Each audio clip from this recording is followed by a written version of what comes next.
truth is the most convincing story that maps onto reality, and that's why the central narrative is falling apart. Right now in the United States, people should not be walking around with masks. We must see the central narrative for the fiction that it is. We are Americans. While elections are sometimes messy, this was a secure election. The founders began the fight for human liberty and self-governance, and it's up to us to finish the job.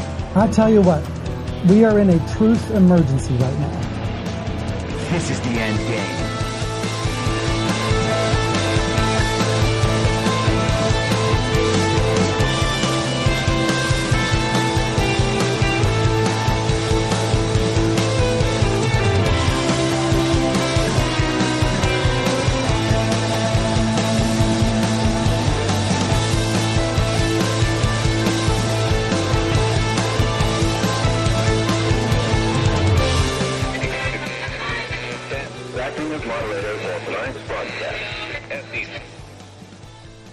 It's Friday, June 9th, 2023, the 870th day of dystopia.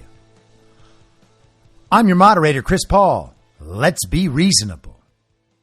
A warm welcome and hello to all of you listening to the podcast on the day of its release. The only way to do that is by becoming a paid subscriber at imyourmoderator.substack.com. You can do so for as little as $50 a year or $5 a month. And in doing so, you will be supporting me, the work I do, and this show as it expands. And if you can't, or you simply don't want to, continue listening to the podcast for free on a wide variety of podcast platforms and, of course, Rumble. All I ask is that you share it with your friends. You can find the links to the podcast, the writing, the social media, and the merch site by visiting linktree.com/I'm your moderator. So the walls are closing in later again, and also closing in now at the same time, but they're going to close in more later because they're not all the way closed in. But Donald Trump has got to feel, assuming that he is between the walls that are closing in, he's got to feel a little bit worried about those walls closing in. Like eventually, sometime later on, those walls might close all the way in, trapping him between these closing walls and eventually squishing the life right out of him as the walls totally just run into one another, leaving no further space for Donald Trump in there. The walls are going to close in all the way, and then Trump is going to be screwed.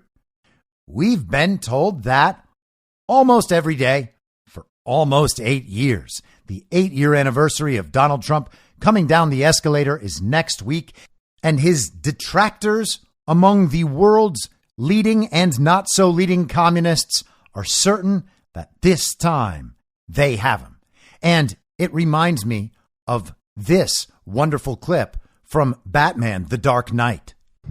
Do I really look like a guy with a plan? You know what I am? I'm a dog chasing cars.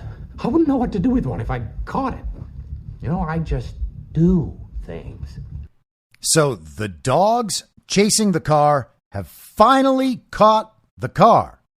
Or perhaps they just ran out into the street to catch the car, and oncoming traffic that they were not aware of is going to destroy them. It could be that one, probably will be that one. And it's probably better that you don't think of it as a dog, because then that gets sad. Now, earlier this week, we talked about how all of what's happening in the crime drama, this great crime spree among the leading candidates for president of the United States of America, was laying down precedent, or as my friend Just Human would say, it was creating a template. Or as I've described on the show before, it was allowing the other side to paint the lines on the field, to set all of the terms, all of the rules by which we will continue playing this game. Let's get all of the rules out there, everything on the table. Let's put it out in public. Let's make sure that the public understands the bounds of this debate, of this conversation. And then game on, let's play. And I do believe that that is what we are seeing. But before we get to the Trump indictment stuff, let's talk about what else happened yesterday. We talked earlier in the week how there have been a series of incidents that Trump has previewed before they happen, or that right before an event happens, a bunch of similar information comes out that deadens the impact of the key event. And I talked about how Trump was the one who announced the Mar-a-Lago raid last year. I talked about how when the Alvin Bragg indictments came down, what was that, a month ago, 2 months ago? It was reported on the same day that Trump had won a case against Stormy Daniels and she owed him an additional $121,000, kind of deadens the impact of Alvin Bragg's allegations about hush money payments. The E. Jean Carroll decision came out. The days leading up to that, the internet was just flooded with interviews and quotes from E. Jean Carroll, making her look like the lunatic, the sex-obsessed lunatic she is. And in the days leading up to President Trump's indictment on this documents issue, we not only have reminders about the letter Trump signed before leaving office when he declassified all of the Russiagate documents showing the complicity of so many high-level regime players, including the former Democrat President Barack Obama and the Democrat Vice President Joseph Robinette Biden, who is now pretending to be the real president of the United States of America. And of course, we also have news coming out about Joe Biden's own corruption and his role in partnership with his son of selling out the power of his political office. And as Dan Bongino routinely and correctly notes, Joe Biden didn't actually have the power as vice president to influence foreign affairs. That would be Barack Obama's responsibility. So the political power that Joe Biden was selling overseas was ultimately Barack Obama's. Now, yesterday in the morning, before we began getting news of the Trump indictment, we got news about the FD 1023 form, the whistleblower document that the FBI had. James Comer was going to have a House vote to find Chris Wray, the director of the FBI, in contempt if he did not turn over this document, share this document. And so at the last minute on Wednesday night, that vote was canceled. The FBI and Chris Wray decided to share the document. And yesterday in the morning, that document was shared. We got some press conferences from people like MTG. Here is a brief summary from yesterday in Fox News. President Joe Biden was allegedly paid $5 million by an executive of Ukrainian natural gas firm Burisma Holdings, where his son Hunter Biden sat on the board. A confidential human source told the FBI during a June 2020 interview. Sources familiar told Fox News Digital. The sources briefed Fox News Digital on the contents of the FBI-generated FD 1023 form, alleging a criminal bribery scheme between then Vice President Joe Biden and a foreign national that involved influence over U.S. policy decisions. The FD 1023 form, dated June 30th, 2020, is the FBI's interview with a highly credible confidential source who detailed multiple meetings and conversations he or she had with a top Burisma executive over the course of several years, starting in 2015. Fox News Digital has not seen the form, but it was described by several sources who were aware of its contents. An FD 1023 form is used by FBI agents to record unverified reporting from confidential human sources. The form is used to document information as told to an FBI agent, but recording that information does not validate or weigh it against other information known by the FBI. So basically, it just says, the informant said this. The Burisma executive sought the advice of the confidential source, a business professional, on gaining U.S. oil rights and getting involved with a U.S. oil company, the sources familiar with the document said. The Burisma executive was speaking with the confidential source to get advice on the best way to go forward in 2015 and 2016. According to the 1023 form, the confidential human source said the Burisma executive discussed Hunter's role on the board. The confidential human source questioned why the Burisma executive needed his or her advice in acquiring access to U.S. oil if he had Hunter Biden on the board. The Burisma executive answered by referring to Hunter Biden as dumb. Well, that kind of throws this whole thing into question because according to Joe Biden, Hunter Biden is the smartest man he knows.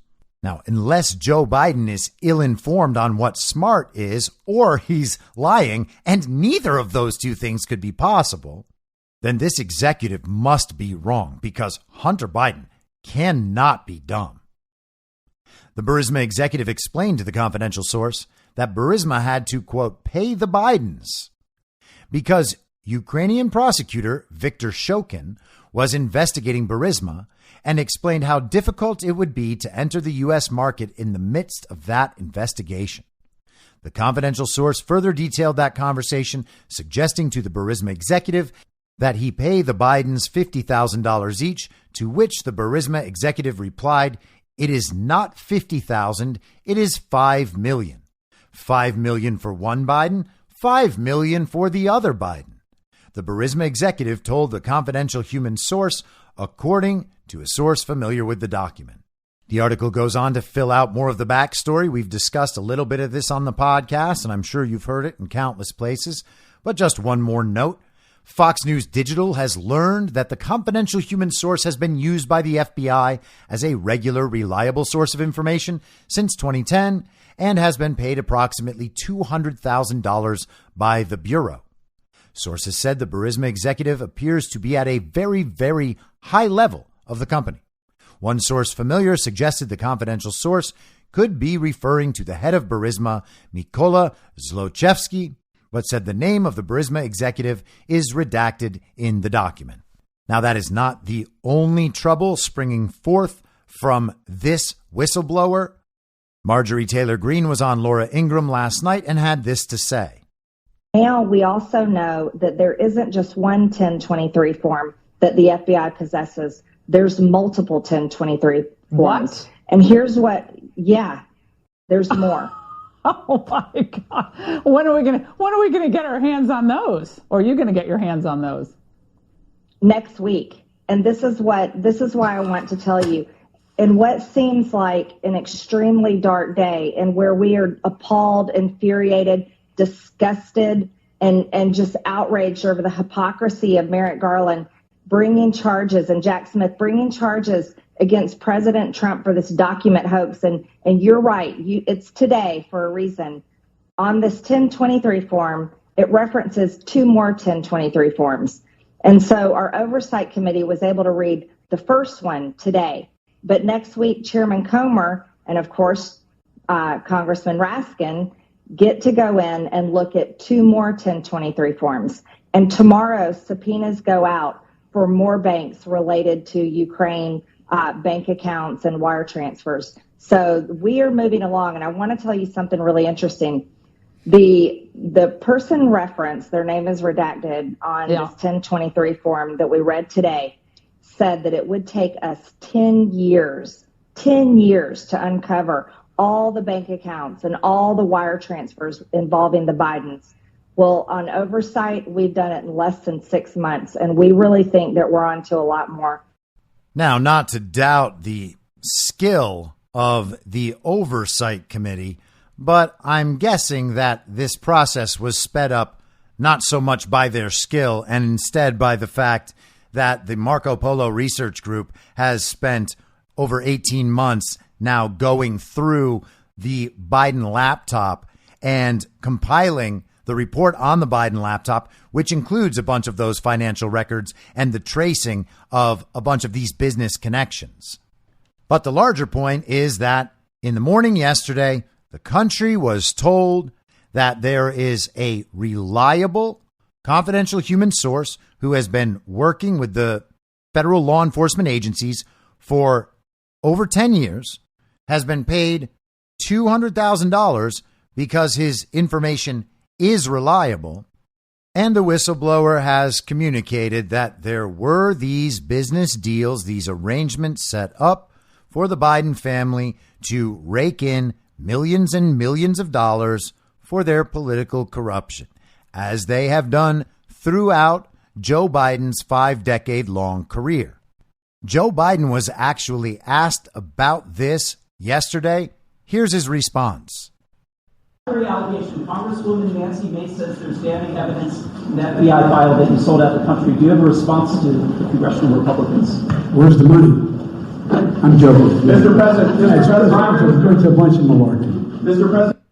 So Joe Biden is credibly accused of accepting political bribes and selling out the country, which is something that he has done, again, for 5 decades. His response to being asked is, oh, yeah, well, where's the money? Your claims can't be true, because if your claims were true, I would have $10 million just strapped to my body. You would be able to see the $10 million. And you know that I would have the $10 million because you've seen Hunter's body, and he's obviously not got $5 million strapped to him. So I would have the $10 million strapped to me. And if you can't see that $10 million, that means there was no $10 million and I was never bribed. Now, that is a very interesting tactic. I guess Joe Biden thinks that political bribery and corruption works something like a game of peekaboo. Like, if you can't see it, it's probably not there. You have to respect the balls that it takes to try this political strategy. The information is so damning that the best response is to act like it's all a funny joke that you aren't even paying attention to. Come on, Jack. The other guy, that's the corrupt one. Not a joke. Not a joke. Not a joke. Now, a lot of people are reacting to these events saying the Biden administration and Merrick Garland indicted Trump to cover up and distract from this Biden incident. The actual corruption gets covered up by the brand new document hoax and the indictment of a former president for the first time by the federal government. The federal government has never indicted a former president. Just like a couple of months ago, there had never been any indictment of a former president. Now we have one in New York, and now we have one at the federal level. Now, on the episode Wednesday, I talked about how I thought and had heard some rumors that the indictment was going to come down on Thursday. And then we got reports that afternoon that Trump's lawyers had been told an indictment was imminent. And Donald Trump responded to those reports on Truth Social, kind of throwing some cold water on those reports. He wrote, "No one has told me I'm being indicted, and I shouldn't be because I've done nothing wrong. But I have assumed for years that I am the target of the weaponized DOJ and FBI, starting with the Russia hoax, the no collusion Mueller report, impeachment hoax number 1, impeachment hoax number 2, the perfect Ukraine phone call, and various other scams and witch hunts. A travesty of justice and election interference at a level never seen before. Republicans in Congress must make this their number one issue." So that slowed the reporting down a little bit, and then it became more clear that it was just that his lawyers had been informed that something would be happening soon. Well, just like the Mar-a-Lago raid, Donald Trump took it upon himself yesterday to announce that he was being indicted. As one might expect, he took to Truth Social and wrote, "The corrupt Biden administration has informed my attorneys that I have been indicted, seemingly over the boxes hoax, even though Joe Biden has 1,850 boxes at the University of Delaware, additional boxes in Chinatown, D.C., with even more boxes at the University of Pennsylvania, and documents strewn all over his garage floor where he parks his Corvette, and which is secured by only a garage door that is paper thin and open much of the time. I have been summoned to appear at the federal courthouse in Miami on Tuesday at 3 p.m. I never thought it possible that such a thing could happen to a former president of the United States, who received far more votes than any sitting president in the history of our country and is currently leading by far all candidates, both Democrat and Republican, in the polls of the 2024 presidential election. I am an innocent man." He goes on, "This is indeed a dark day for the United States of America. We are a country in serious and rapid decline, but together we will make America great again." Now, he calls it a dark day, But the media isn't really referring to it as a dark day. They're all a little excited. Now they finally feel like they've caught that car. What are we going to do with it? We have Donald Trump between those walls. The walls are closing in. This time, I think we really do have him. But they don't really seem to be reacting like that either. It's a little bit of excitement. They want all the MAGA supporters, they want Trump's supporters to know that Donald Trump is in big, big trouble. And now is the time where finally they have to turn their backs on Donald Trump and just move on. Trump is going to be out of the picture, guys. It's time to move on. They're all trying to be very serious fact guys and analyze the situation. How is this going to affect the race for president in 2024? Hey, Jim, tell us your 4 thoughts that everybody else has. Hey, Kristen, tell everybody your 3 thoughts that everybody else has. Oh, it might affect him and it also might not affect him. It really depends on how serious the charges in the indictment are and how his base is going to respond. Maybe this is the time that his base will leave him, but maybe not. We've seen his base stick by him before with all sorts of terrible charges. Maybe this is the time that they finally give up on him. We all know how serious Jack Smith is. Before, there were just these little charges and these civil trials and that thing in New York. But now it's a federal indictment by the DOJ and Jack Smith. Did you know that Jack Smith has a beard and looks like he means all business? Oh, well, that's very interesting, Jim. I guess we're going to have to wait and see how the polls respond. Are the polls going to go up for Trump again like they did under Alvin Bragg? Or are they going to go down? And maybe this is Ron DeSantis' chance, or maybe even one of the other candidates. My goodness, it's going to be so interesting to see how all of this unfolds. Like, okay, but is it a dark day? Or is the dark day only when we have things like the very violent insurrection, or when Donald Trump might question the outcome of an election? I know those are dark days that violate our norms, but this isn't one of them. This is just a former president being indicted by an illegitimately seated president and his DOJ over a totally nothing issue that virtually no one can describe as a crime. That's not a dark day. This is just proof that no one is above the law, which means that we don't have a 2-tiered system of justice. This is the justice system working at its highest level. This is its perfect form. But who knows the outcome? Donald Trump, he's very slippery. And it's very hard to indict former presidents on charges like these that still no one knows. Anything could happen. We'd better just worry and continue analyzing it based on polls that, aren't true. Is Joe Biden's obvious and blatant political corruption through his son, with just endless proof of rampant depravity and political corruption, important? No. What's important is that Donald Trump had these documents that he just was not allowed to have, and he was just waving them around at Mar-a-Lago saying, hey, everybody, look at me. I used to be president. Did you guys know that I used to be president? The guy that owns this whole resort where everyone is right now. Did you guys all know that I used to be president? Well, if you don't believe me, you will after I wave around these classified documents, just showing them off to everybody, threatening national security. Ooh, just tempting fate. Come get me, Jack Smith. Donald Trump just down there impressing people with his ability to wave documents around. Imprison him. Joe Biden's millions and millions of dollars from foreign governments, no big deal. Donald Trump waves around some document about Iran or really anything because nobody knows. Yeah, imprison him. Here's how The Hill covered it. Their headline last night, Trump says he's been indicted in classified documents probe. So it's not Trump has been indicted, it's Trump says he's been indicted. Former President Trump said Thursday that his legal team has been told he's been indicted in an investigation into his handling of classified documents. Trump posted on Truth Social that he has been summoned to appear in federal court in Miami on Tuesday afternoon.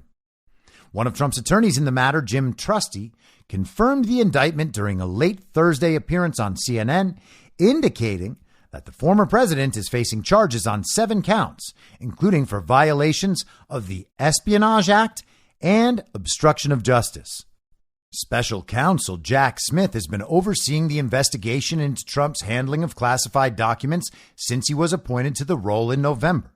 Trump's attorneys met earlier this week with Justice Department officials, including Smith.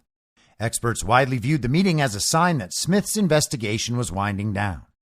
The National Archives spent months seeking the return of presidential records after Trump left office, with Trump's team eventually turning over a tranche that included nearly 200 classified records.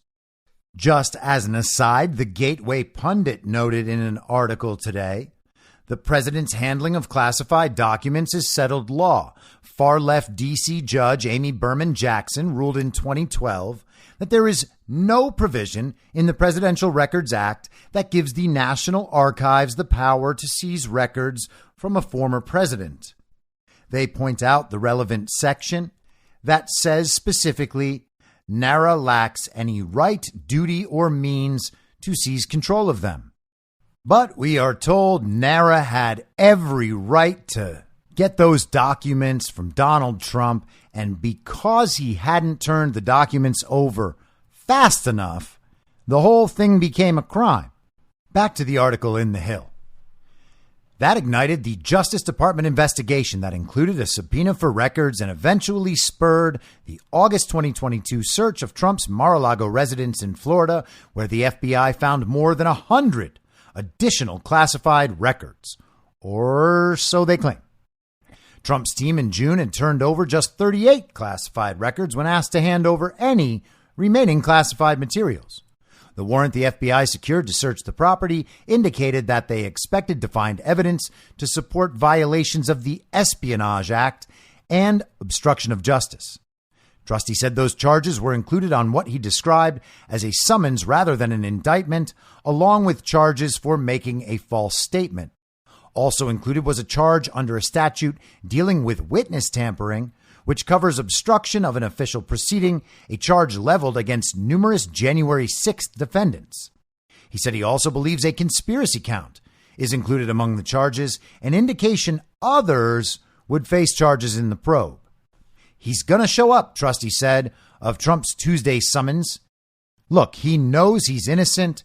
He knows this is garbage. He knows there's fundamental flaws with each one of the counts that they're apparently putting in this indictment, his lawyer said. And he knows that the whole process, starting from the archivist, was a corrupt and politicized one. So he's not shrinking from the fight. He's disappointed that this is where we are as a country. Trusty declined to answer when the Justice Department told Trump he was a target of the investigation, but added, "Let me just put it to you this way. Witnesses don't have raids at their houses. We've known he's a target." The special counsel's office declined to comment, while the larger Justice Department did not respond to a request for comment. The White House said it had no advance notice of the Trump indictment and learned of the news from the media reports. And of course, the media learned everything from Donald Trump. Now, speaking of Jim Trusty, he was on ABC with George Stephanopoulos this morning. So let's take a second and check that out. But doesn't the president, don't you believe in the principle that no person is above the law? If the president committed the same crime that someone else did, shouldn't he be charged?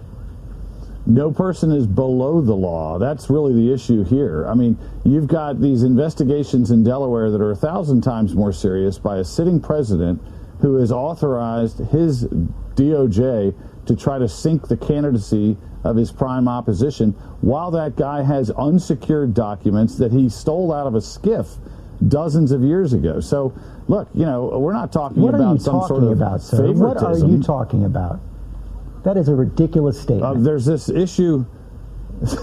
Nice try. There's an issue that anyone that reads any newspapers would agree is a parallel track, which is the Delaware document scandal of Joe Biden, where there's a special counsel Rob Hur that's investigating it. You know that there were documents that were sensitive, that were marked classified, found in a garage near a Corvette that made their way through Chinatown, through the Penn Biden Center. There's 1,850 boxes that have never been fully looked at University of Delaware. You have the ultimate unclean hands of a current sitting president who had no declassification, had none of the protections of President Trump, and who literally had to have stolen stuff from a skiff. Even Dick Durbin has commented about how this was an outrageous possession of classified material by Vice President at that point, Joe Biden. So that's what we're talking about. You can scoff and act like there's nothing to it, but the whole country knows the basic notion of unequal treatment and fairness, and that's what's at issue with this prosecution. I think that is certainly what is at issue. We will see how it plays out, because I don't think you have the evidence to back up any of the charges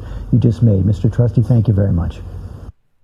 So former Clinton stooge George Stephanopoulos seems to be having a bad time. But there has been a new wrinkle today since that appearance by Trusty on George Stephanopoulos. This just came down midday. Daily Mail has it. 2 Trump top lawyers resigned just hours after his indictment. Jim Trusty, who went on TV tearing into the Biden administration, suddenly steps down, with John Rowley, and will be replaced by defense attorney leading Stormy Daniels' case. A pair of lawyers for former President Donald Trump announced they were leaving his defense team just hours after he was indicted on classified documents and obstruction charges. The lawyers, Jim Trusty and John Rowley, announced their move in a statement soon after Trump issued a post thanking them for their work and saying he would be announcing additional lawyers in the coming days without saying who they were.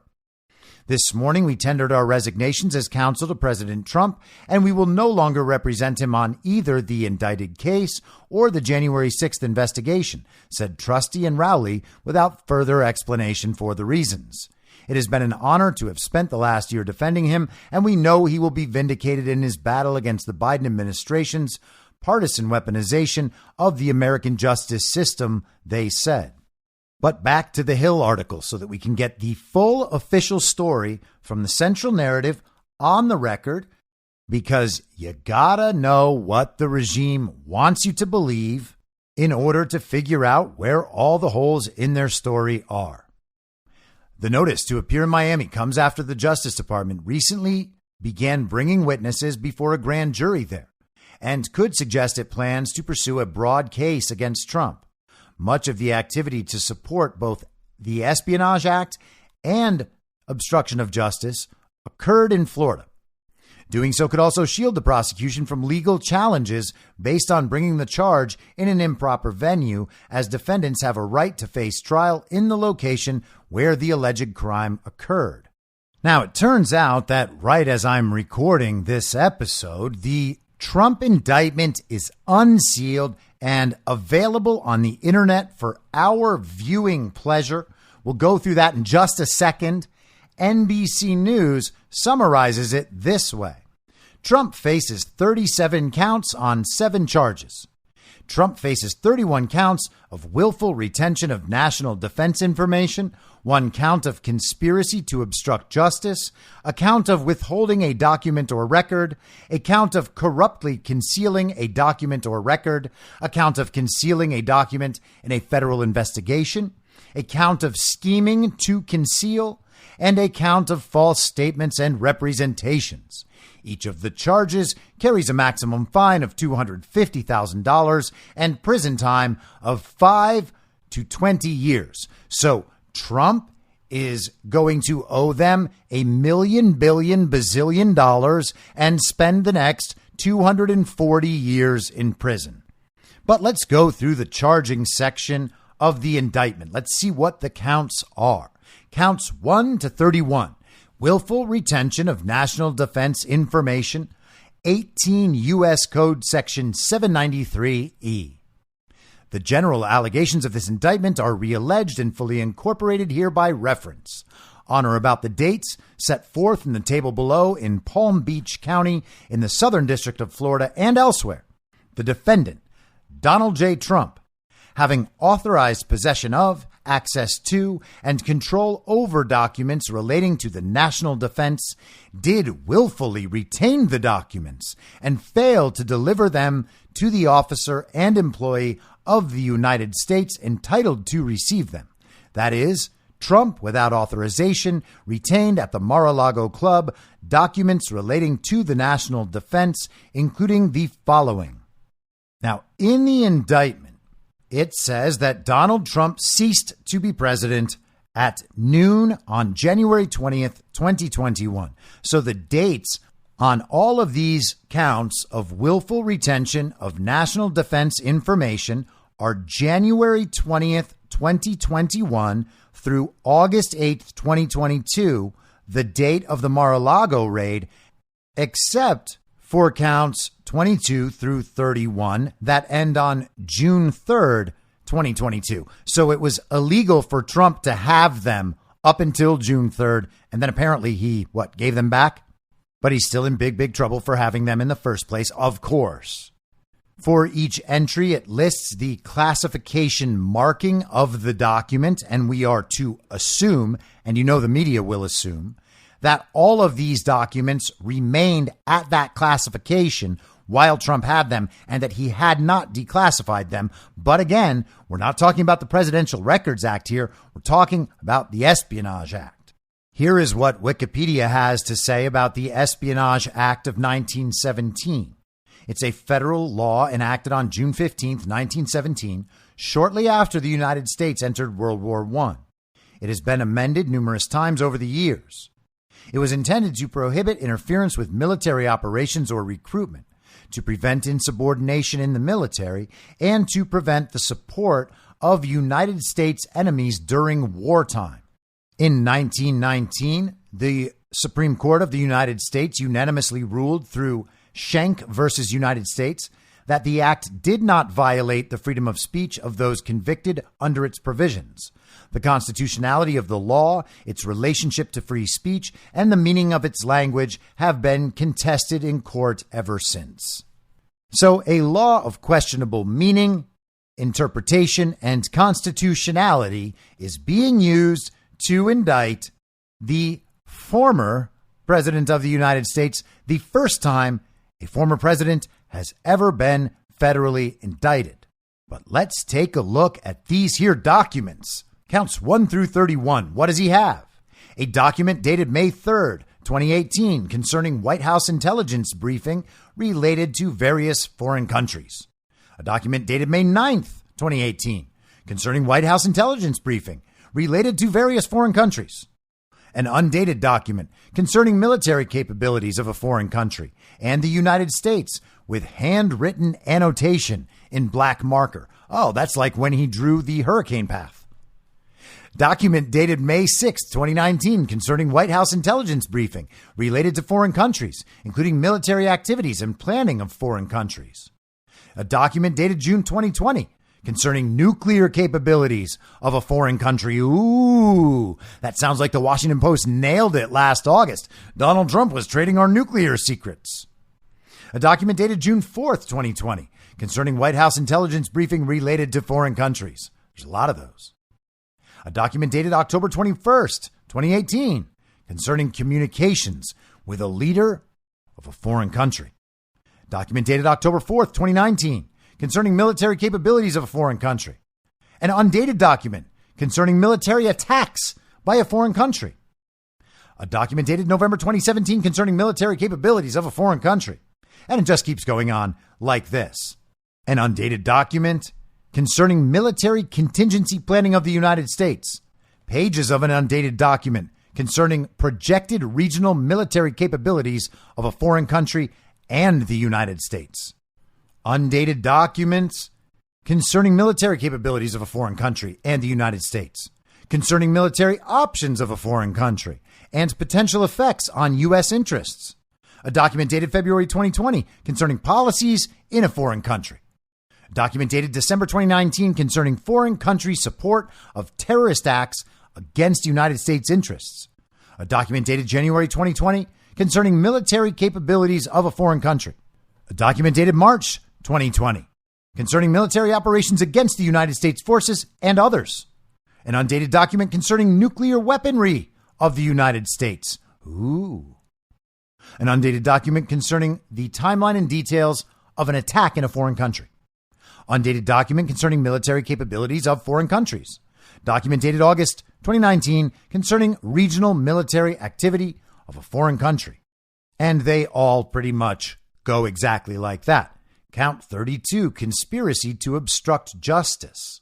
From on or about May 11th, 2022 through in or around August 2022 in Palm Beach County, in the Southern District of Florida and elsewhere, the defendants Donald J. Trump and Waltine Nauta did knowingly combine, conspire, confederate, and agree with each other and with others known and unknown to the grand jury to engage in misleading conduct toward another person and corruptly persuade another person to withhold a record, document, and other object from an official proceeding in violation of 18 U.S. Code Section 1512, subsection B2A, and to corruptly conceal a record, document, and other object form from an official proceeding in violation of 18 U.S. Code Section 1512.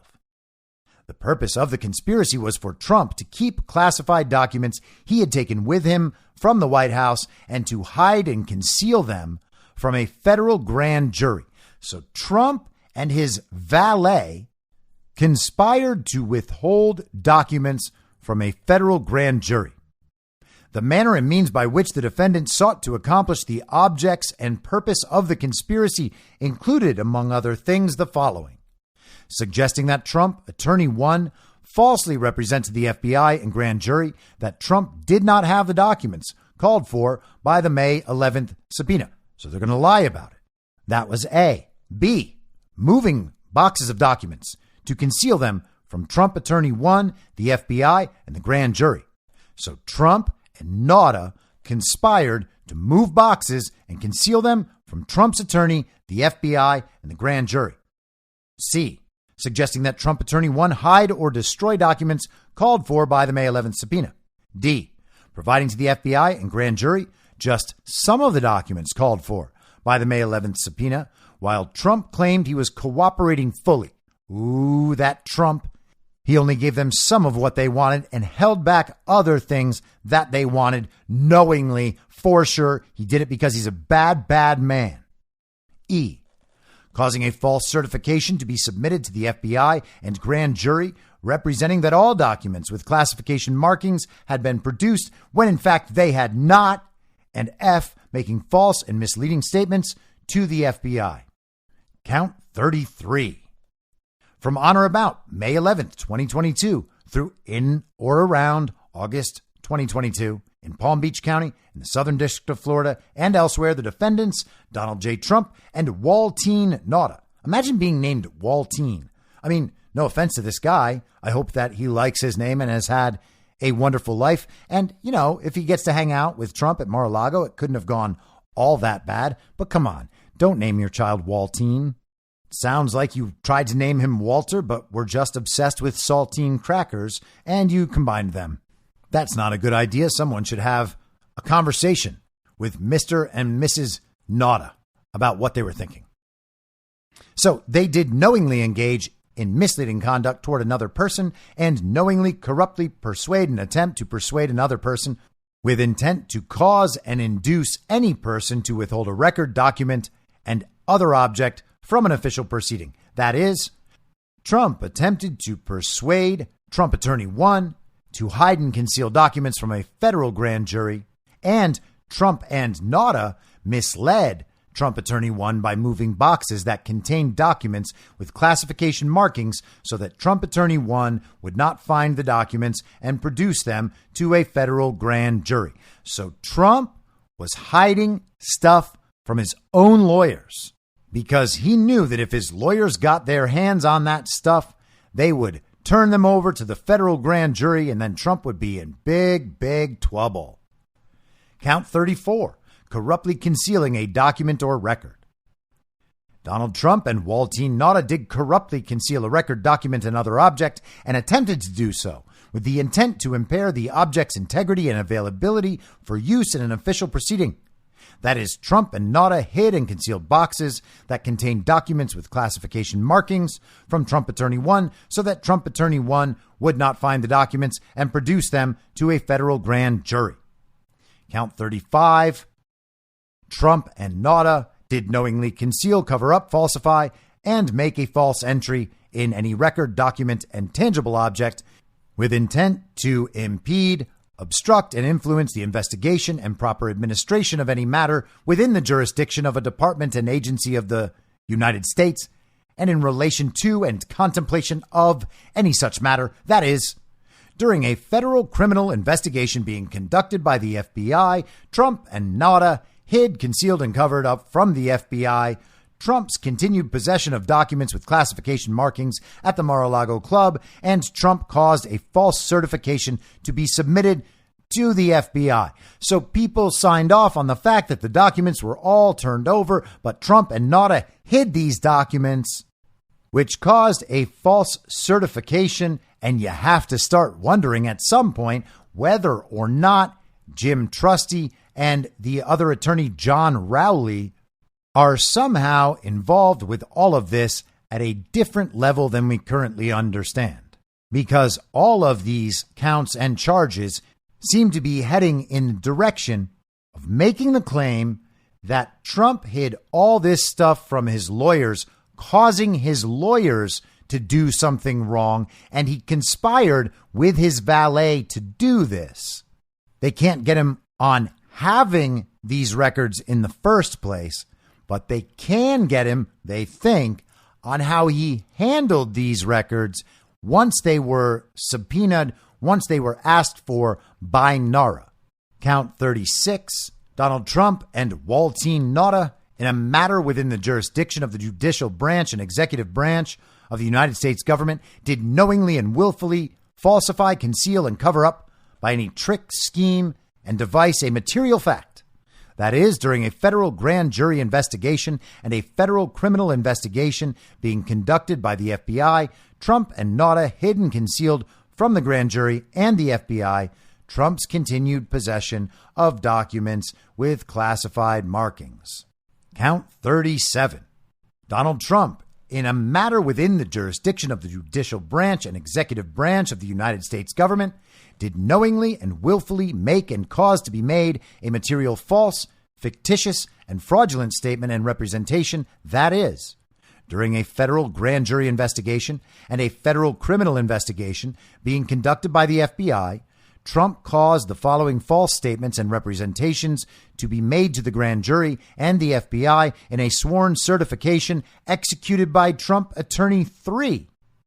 A diligent search was conducted of the boxes that were moved from the White House to Florida. Trump convinced them to sign off on that, but it wasn't true.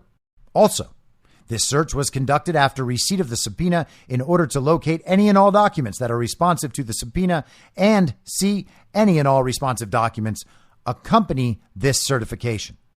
The statements and representations set forth above were false, as Trump knew, because Trump had directed that boxes be removed from the storage room before Trump Attorney 1 conducted the June 22nd, 2022 search for documents with classification markings, so that Trump Attorney 1's search would not and did not include all of Trump's boxes that were removed from the White House. Trump Attorney 1's search would not and did not locate all documents responsive to the May 11th subpoena, and all responsive documents were not provided to the FBI and the grand jury with this certification.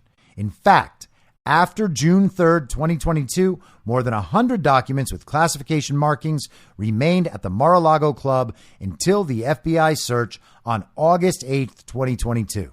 So they were supposed to have everything by June 3rd, and they did not, even though Trump's attorneys signed off that they had given everything over. Why did they do that? Because Donald Trump and his valet had tricked them into believing that. They moved boxes to another location. Eventually, someone caught on to their little ruse, and the FBI raided Mar-a-Lago to secure the rest of these documents. And finally, count 38 false statements and representations. On May 26, 2022, Nauta participated in a voluntary interview with the FBI. During the interview, the FBI explained to Nauta that the FBI was investigating how classified documents had been kept at the Mar-a-Lago Club, and the FBI asked Nauta questions about the location and movement of Trump's boxes before Trump provided 15 boxes to Nauta on January 17, 2022. Nauta was represented by counsel, and the FBI advised Nauta that the interview was voluntary and that he could leave at any time. The FBI also advised Nauta that it was a criminal offense to lie to the FBI. The interview was recorded. On or about May 26, 2022, Waltine Nauta, in a matter within the jurisdiction of the executive branch of the United States government, did knowingly and willfully make a materially false, fictitious, and fraudulent statement and representation. That is, in a voluntary interview during a federal criminal investigation being conducted by the FBI, Nauta was asked the following questions and gave the following false answers. Are you aware of any boxes being brought to his home, his suite? Nauta said no. All right. So, to the best of your knowledge, you're saying that those boxes that you brought onto the truck, first time you ever laid eyes on them was just the day of when Trump employee 2 needed you to. Nauta says yes, cutting him off. The questioner finishes to take them. Okay. In knowing that we're trying to track the life of these boxes and where they could have been kept and stored and all that kind of stuff, do you have any information that could help us understand, like, where they were kept, how they were kept, were they secured, were they locked? Something that makes the intelligence community feel better about these things, you know? Nauta says, I wish I could tell you. I don't know. I honestly just don't know. And what? So you only saw the 17 boxes the day of the move? Even they just showed up that day? He says they were in Pine Hall. Trump employee 2 just asked me, hey, can we move some boxes? Okay. And I was like, okay. So you didn't know, had no idea how they got there before. Nauta says no. The underscored statements and representations above were false, as Nauta knew, because Nauta did in fact know that the boxes in Pine Hall had come from the storage room, as Nauta himself, with the assistance of Trump employee 2, had moved the boxes from the storage room to Pine Hall, and Nauta had observed the boxes and moved them to various locations at the Mar-a-Lago Club. And so that's it. Those are the indictments and charges by the federal government, by the special counsel of the Department of Justice against a president for the first time ever. A man who is referred to as Trump's valet conspired with Donald Trump to move boxes at Mar-a-Lago. The boxes had classified documents in them, and they were moved, we are being told, with intent, willfully and knowingly being moved to keep these documents, these boxes, away from not only NARA and the FBI and federal investigators, but also from Trump's own lawyers, who Trump and Nauta together conspired to trick. This here is the crime, the first federal indictment of a president. So let's get into a bit of what the media is saying about all this. NBC News and all of the mainstream sites have been doing minute-by-minute updates on all of this. And so let's go through a few of these from NBC News. Trump alleged to have asked his attorney to hide or destroy subpoenaed documents. We are informed that Joe Biden has not yet spoken to Merrick Garland. In the indictment, it says Trump showed classified documents to others on 2 occasions in 2021. The details on that. The indictment said that the former president showed classified documents to 2 other people on 2 occasions in 2021. The first time was in July 2021 at Trump National Golf Club in Bedminster, New Jersey, during an audio recorded meeting, quote, with a writer, a publisher, and 2 members of his staff, none of whom possessed a security clearance, the filing said. So Trump just waving his documents around, being like, look at me. Did you know I was president? The former president, quote, showed and described a plan of attack that he said was prepared for him by the Department of Defense and a senior military official. The indictment said he, quote, told the individuals that the plan was highly confidential and secret. During that meeting, Trump also acknowledged that he could have declassified the document as president. Now I can't, but this is still a secret, he told the group, according to the indictment. In August or September 2021, also at Bedminster, Trump showed a representative of his Political Action Committee, quote, who did not possess a security clearance, a classified map relating to a military operation, and told the representative that he should not be showing it to the representative and that the representative should not get too close, the indictment said. The indictment claims that Trump did not inform the Secret Service that he was storing classified docs at Mar-a-Lago. Secret Service agents provided protection services to Trump and his family after he left office, including at Mar-a-Lago, but prosecutors say the agency was not responsible for the protection of Trump's boxes, according to the indictment. Trump did not inform the Secret Service that he was storing boxes containing classified documents at the Mar-a-Lago club, the indictment said. NBC News reported earlier this week that about 24 Secret Service agents had been subpoenaed or appeared before a Washington federal grand jury in the case of Trump's handling of classified documents. The indictment runs through multiple statements Donald Trump made on the campaign trail in 2016.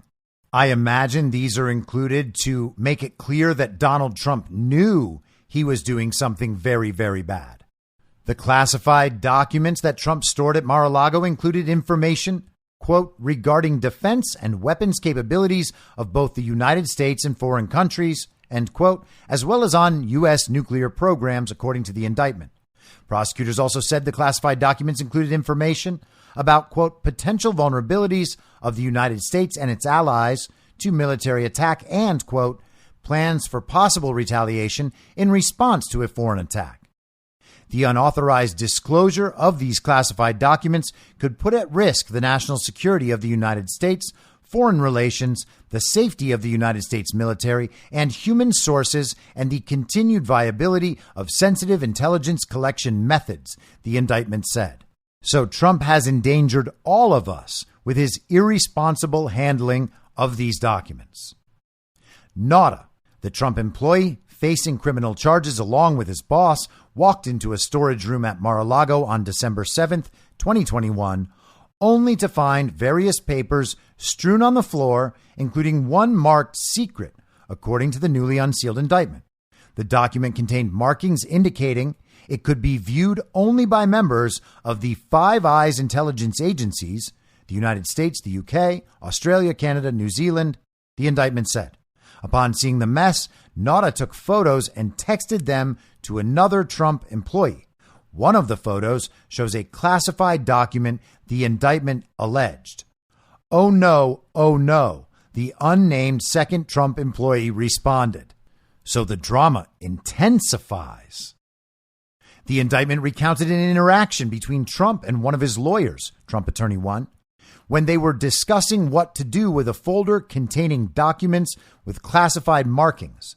The lawyer recounted that Trump made a plucking motion that seemed to indicate the lawyer should just remove the incriminating papers. That's what a plucking motion is, right? Just take that one out.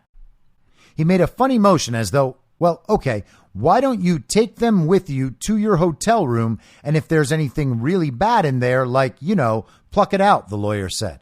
And that was the motion he made. He didn't say that.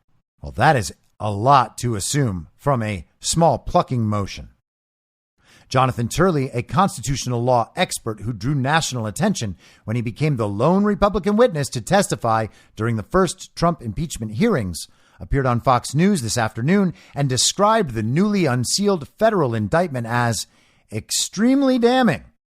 This is not an indictment that you can dismiss, said Turley, who is a regular analyst on Fox News and tends to provide analysis that is more favorable to the former president. And by more favorable, they don't mean that Turley is somehow on Trump's side. Turley is a liberal who used to be a regular on Rachel Maddow's show. He just doesn't toe the line for the regime and the mainstream media, which means that he is somehow a Trump ally. Now, earlier when Trump heard about the inclusion of Walt Nauta, he wrote this on Truth Social. I've just learned that the thugs from the Department of Injustice will be indicting a wonderful man, Walt Nauta, a member of the U.S. Navy who proudly served with me in the White House, retired as senior chief, and then transitioned into private life as a personal aide. He has done a fantastic job. They are trying to destroy his life, like the lives of so many others, hoping that he will say bad things about Trump. He is strong, brave, and a great patriot. The FBI and DOJ are corrupt. Now, the other night, Trump said this on Truth Social. Shocking. One of the prosecutors at the Department of Injustice was reportedly so obsessed with getting Trump that he tried to bribe and intimidate a lawyer representing someone being targeted and harassed to falsely accuse and fabricate a story about President Donald J. Trump and a crime that doesn't exist. This criminal and salacious act from within the DOJ has brought shame and embarrassment to this once great and respected institution. Because of this, there is now extreme turmoil inside the DOJ. A top, overzealous, and dishonest DOJ prosecutor offered a witness's lawyer an important judgeship in the Biden administration if his client flips on President Trump, who has done nothing wrong. The highly respected lawyer was incensed and disgusted at this corrupt and illegal offer. The fake case against me must be immediately dropped, and the Inspector General should launch an investigation into this and the many other all too obvious wrongdoings and crimes taking place at the DOJ and the FBI. And you have to wonder if the attorney wasn't the attorney representing Nauta, because Nauta seems to fit the description about someone being targeted and harassed. That's kind of how Trump describes Nauta today. Kash Patel was on Fox News this morning talking about some of these claims of corruption inside the DOJ and inside the Jack Smith investigation. Just keep in mind that he's saying this before the indictment was unsealed. Simpler than that. It's what charges have they levied based on what laws? They're opposing the Espionage Act versus the Presidential Records Act. The latter supersedes the former. So it doesn't matter where they were and who moved them and how if President Trump is the recipient of those as president of the United States when he left the White House. It's a pretty simple matter. What I'd like to talk about is some of the lawyers on Jack Smith's special counsel team. Remember, Jack Smith is the one who spearheaded the Bob McDonald case and got shellacked by the Supreme Court 9-0. Governor of Virginia. His deputy special counsel is Karen Gilbert, who is one of the most corrupt prosecutors to ever come out of the Southern District of Miami. Right. A couple of other things. Jack Smith, we heard all about his investigation. It was very public who he was bringing in.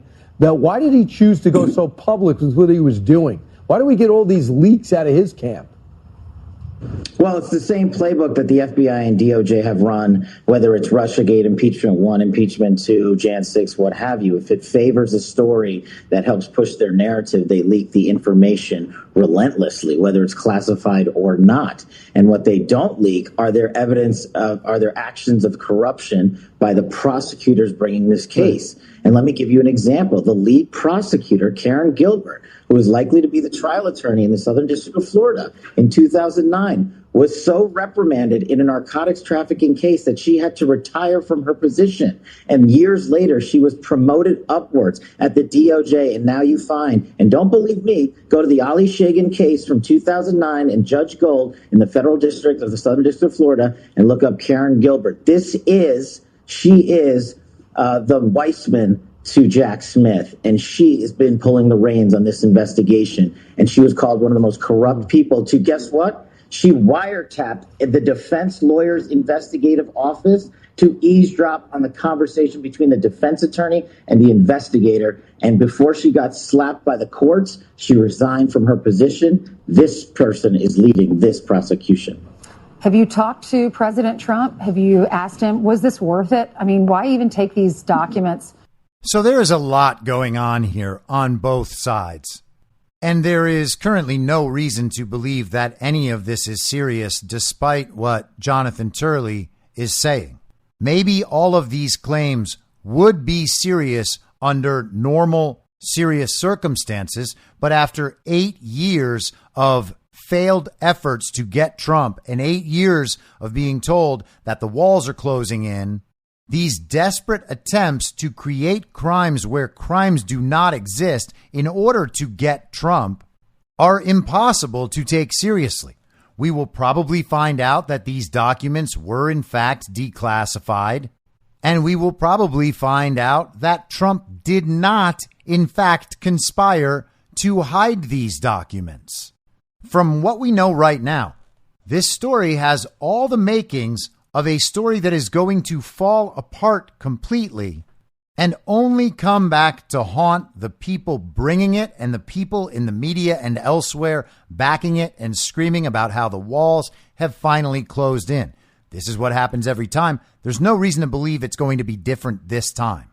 We are going to learn all sorts of things about what Trump should have done and what Trump should not have done. And then we will eventually find out that Trump didn't do the things that he should not have done. And then once we have all the lines painted on the field, all the rules written down in the rule book, we can play the game. And that game will likely be played by finding out that Joe Biden did absolutely all of the things they're trying to get Trump for. Joe Biden has a far bigger document scandal at hand than Donald Trump does. I would imagine that Hillary Clinton and Barack Obama are more worried right now than Donald Trump is, for the reasons that James Comey listed in the interview he did with Jen Psaki. If Donald Trump becomes president again, they are all going down. Does anyone actually believe that after all of this, Donald Trump is going to end up being the one in trouble?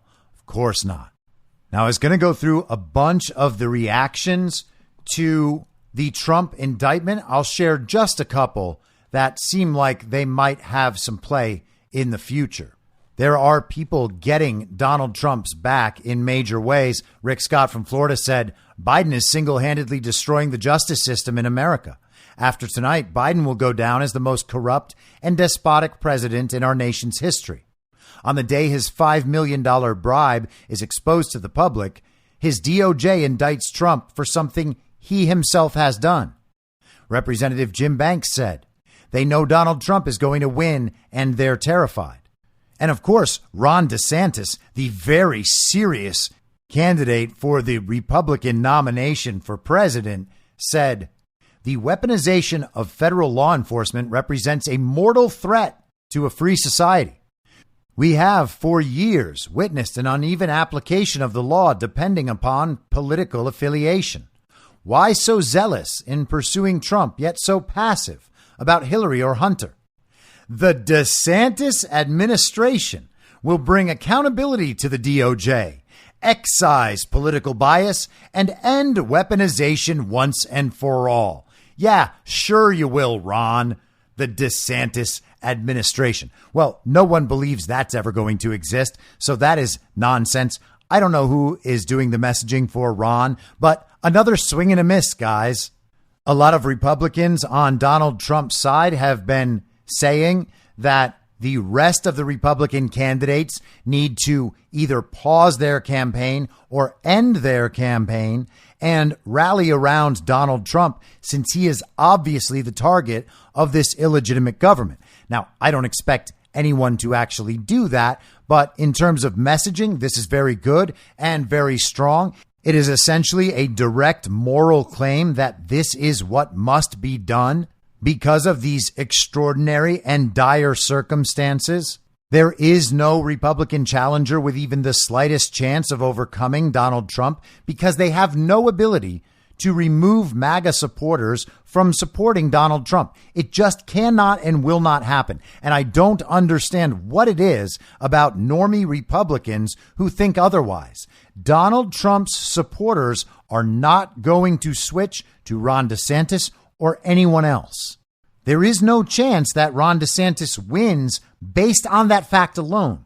The Donald Trump base in the Republican Party is more than 50% of the Republican Party. The Donald Trump base in this country is probably more than 50% of the entire country right now. And it's sure going to be in 17 months.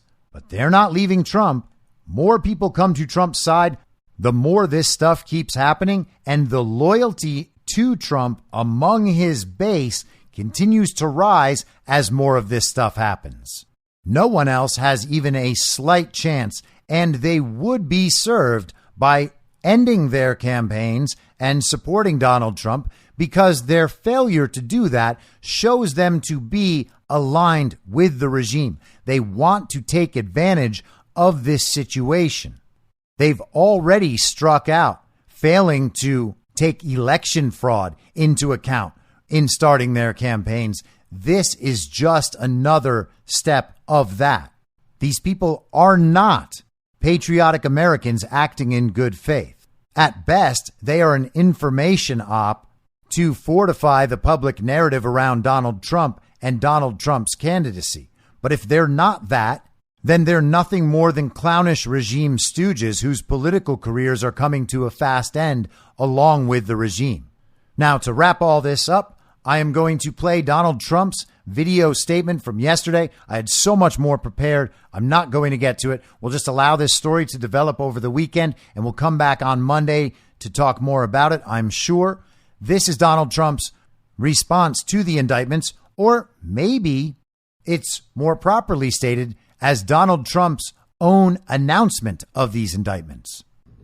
Very sadly, we're a nation in decline, and yet they go after a popular president, a president that got more votes than any sitting president in the history of our country, by far, and did much better the second time in the election than the first. And they go after him on a boxes hoax, just like the Russia hoax and all of the others. This has been going on for 7 years.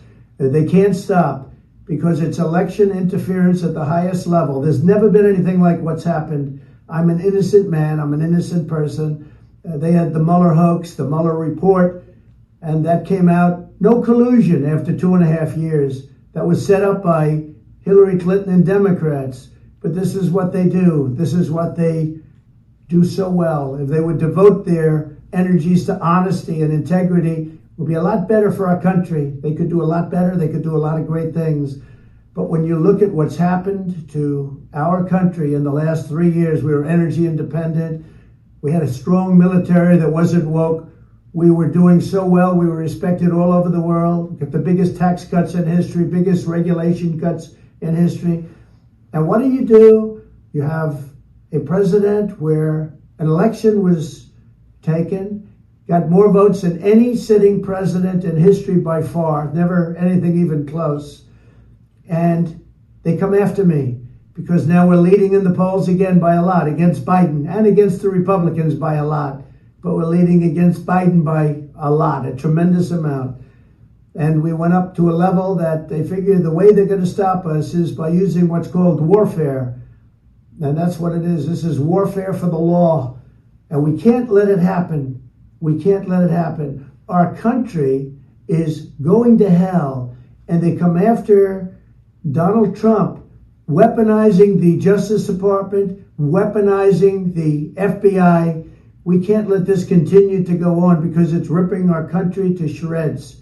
We have such big problems, and this shouldn't be one of them. It's a hoax. The whole thing is a hoax, just like Russia, just like the fake dossier was a hoax. You saw the Durham report. You saw the Mueller report. It was all a big hoax. You had 2 impeachments, and they lost and we won. And we had tremendous support. But that was a hoax and a scam. And now they're doing it again. It's just a continuation, 7 years, even after I'm out. But it's called election interference. They're trying to destroy a reputation so they can win an election. That's just as bad as doing any of the other things that have been done over the last number of years, and especially during the 2020 election. So I just want to tell you, I'm an innocent man. I did nothing wrong. And we will fight this out just like we've been fighting for 7 years. It would be wonderful if we could devote our full time to making America great again. And that's exactly what we did. But now, again, our country is in decline. We're a failing nation. And this is what they do. I'm an innocent man. We will prove that again. 7 years of proving it. And here we go again. Very unfair. But that's the way it is. I just want to thank everybody. We are doing something very special for our country. We're putting America first. I always put America first. And that's why we were in a position. Unfortunately, that position is no longer valid because they've done such a poor job. But we're in a position where we're going to make America great again.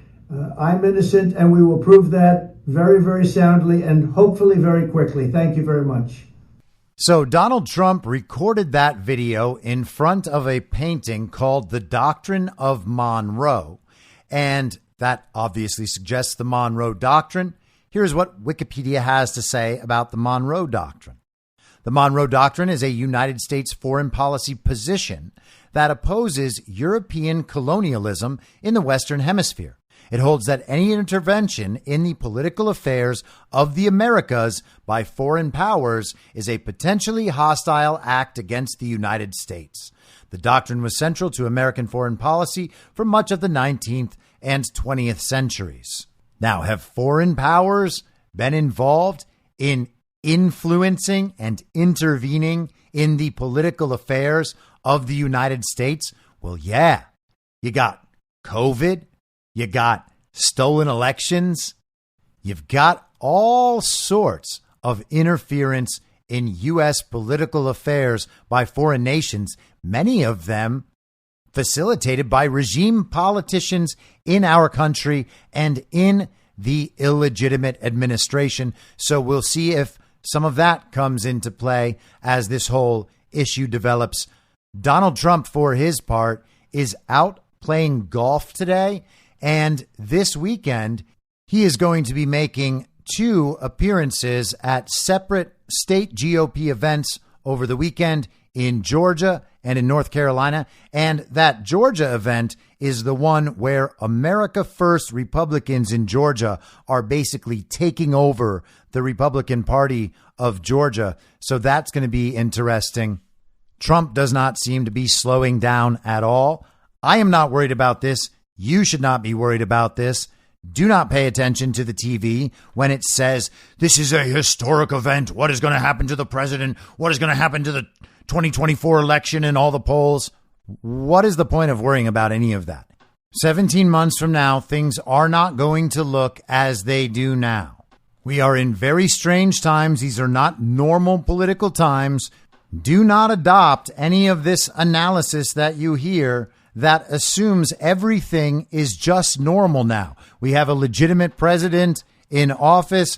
The FBI and DOJ are just doing things that are within the scope of what they're supposed to do. Don't assume any of that. Any analysis that includes those ideas as assumptions is automatically going to be wrong. We are in very strange territory. Things are certainly not as we have been told throughout our lives that they are. So we can't analyze situations and understand them through those lenses. They don't make sense. We're just going to have to see what happens. But the idea that after 8 years of constantly pursuing Trump and everything that he's done throughout his life, they're finally getting him on conspiring to conceal documents and hide them away from the National Archives? Really? A president is being indicted for that? Give me a break.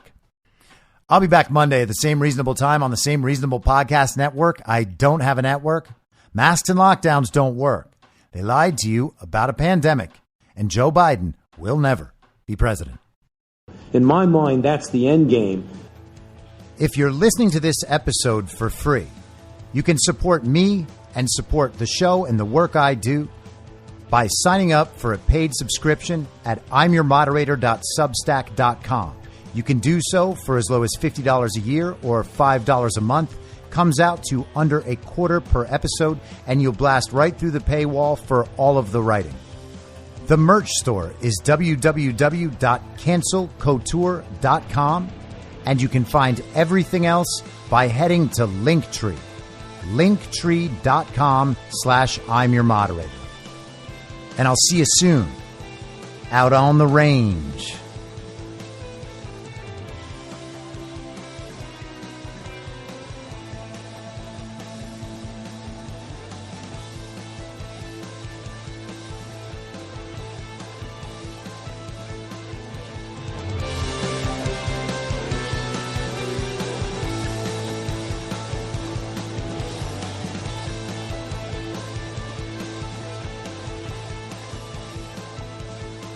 It's